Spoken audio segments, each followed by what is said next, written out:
Hello friends, आज की इस वीडियो में हम लोग यूक्रेन के राष्ट्रपति जेलेंस्की इनके बारे में इंफॉर्मेशन लेने वाले हैं। यूक्रेन पर रूस के हमले के बाद राष्ट्रपति वोलोदिमीर जेलेंस्की भारी दबाव का सामना कर रहे हैं। वोलोदिमीर जेलेंस्की कभी यूक्रेनी टेलीविजन के एक सुपरहिट कॉमेडियन थे, लेकिन अब उनके ऊपर अमेरिका के दबाव में आकर देश को युद्ध की आग में झोंकने के आरोप लग रहे हैं।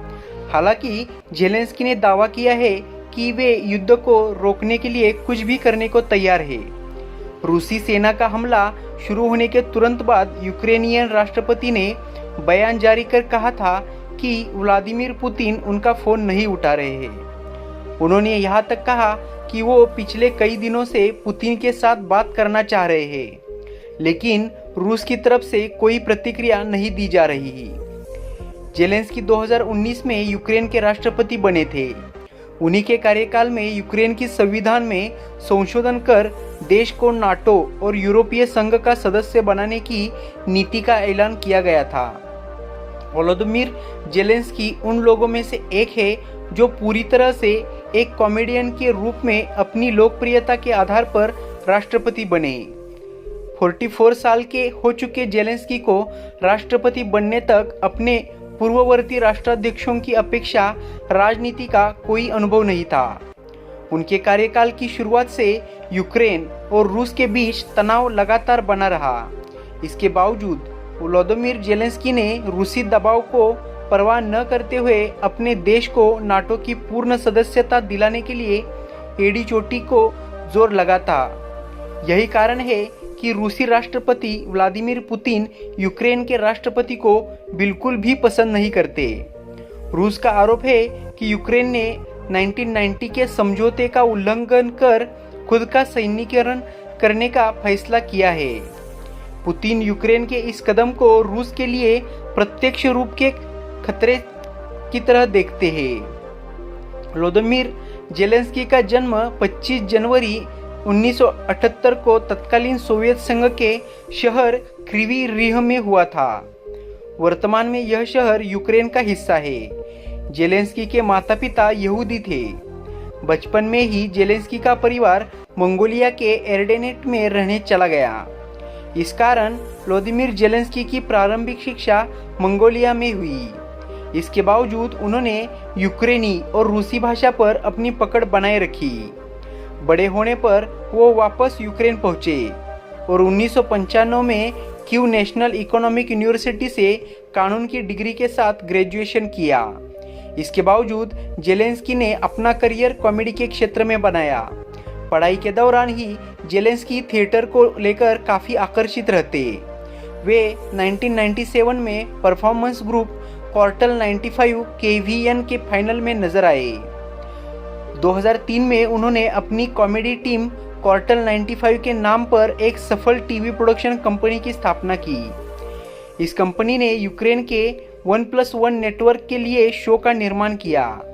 इस शो को विवादास्पद अरबपति मालिक इहोर कोलोमोइस्की ने फाइनेंस किया था। दावा किया जाता है कि व्लादिमीर जेलेंस्की के राष्ट्रपति चुनाव का सारा खर्च भी इहोर कोलोमोइस्की ने ही उठाया था।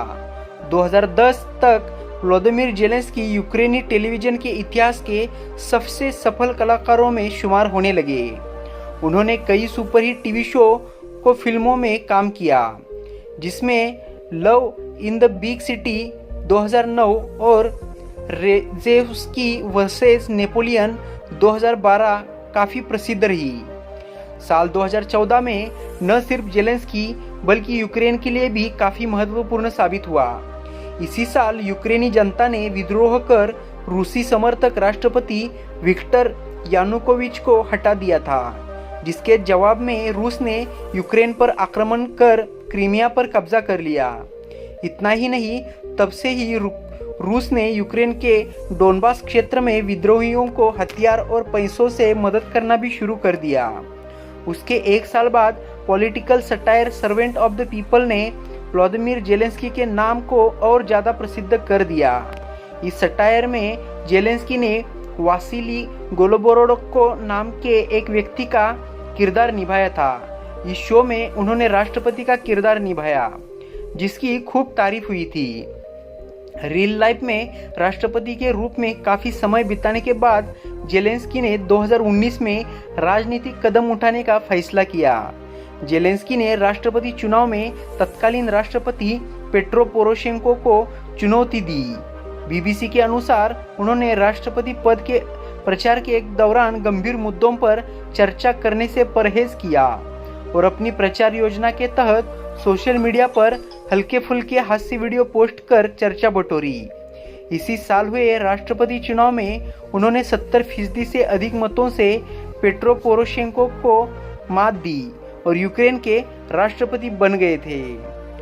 तो दोस्तों, ये थी यूक्रेन के राष्ट्रपति व्लादिमीर जेलेंस्की के बारे में इंफॉर्मेशन जो कि हमें एनबीटी प्लस से मिली है। तो दोस्तों, आप यूक्रेन के राष्ट्रपति के बारे में क्या सोचते हैं ये कमेंट बॉक्स में लिखिएगा।